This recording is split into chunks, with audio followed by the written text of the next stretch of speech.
అభ్యర్థులు ఆందోళన చేపట్టారు. నోటిఫికేషన్ ఇచ్చి 2 ఏళ్లు దాటినా అభ్యర్థుల అంశం కొలికి రాలేదు.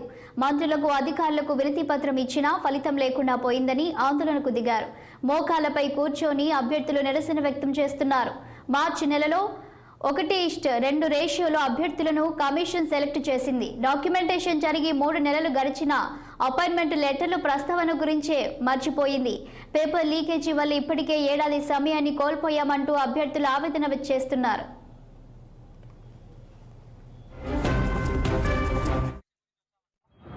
నోటిఫికేషన్ వచ్చి 2 సంవత్సరాలు అవుతుంది. తర్వాత గత ప్రభుత్వంలో ఎగ్జామ్ ఒకసారి జరిగింది జనవరిలో. తర్వాత అది లీక్ అయింది. చాలా మెంటల్ స్ట్రెస్లో ఫీల్ అయ్యాము. అది అయిపోయాక కూడా మళ్ళీ ఎగ్జామ్ పెడితే దాని నుంచి బయటకు వచ్చి రాసాము. మాకు జాబ్ వస్తుంది, అది కన్ఫర్మ్ ఉంది. బట్ వీళ్ళు కాలయాపన చేసుకుంటూ ఇవ్వట్లేదు. అండ్ టీఎస్పీఎస్సీ అంటే ఓన్లీ గ్రూప్ మీద కాన్సన్ట్రేట్ చేస్తున్నారు. అండ్ ఓన్లీ గ్రూప్ 1 మీద చేస్తున్నారు. ఏడబ్ల్యూఈ ఇలా చాలా ఉన్నాయి. మేము ఏడబ్ల్యూ వాళ్ళం. ఇక్కడ మీరు చూసుకోవచ్చు. ఇక్కడ సెప్టెంబర్ 22 రోజు నోటిఫికేషన్ వచ్చింది. 1540 వేకెన్సీస్ ఉన్నాయి.